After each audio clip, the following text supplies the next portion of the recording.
Good evening, sir. My name is Adrian Hamid. My topic for today is tide tables.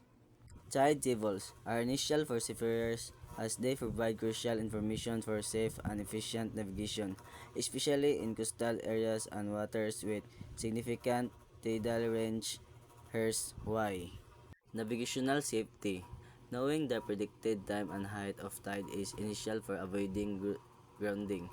Seafarers use tide tables to determine the depth of water and a specific time and location, allowing them to navigate safely through shallow waters or areas with changing depth.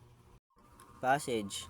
Planning timetables helps seafarers plan their voyage efficiently. They can't use the information to identify optimal times to transit narrow channels, navigate around obstacles, or enter and exit harbors based on the depth of water and specific times. Anchoring and berthing. Timetables are critical for selecting safe and suitable location for anchoring or berthing.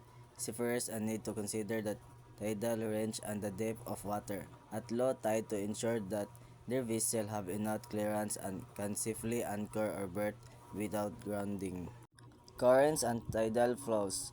Tide tables provide information on the direction and strength of tidal currents.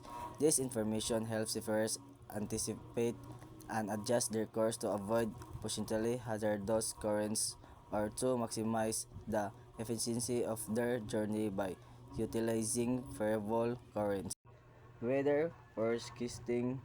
Tide tables are often integrated into weather forecasting models, providing valuable insight into potential hazards like storm surges or high tides that could impact navigation.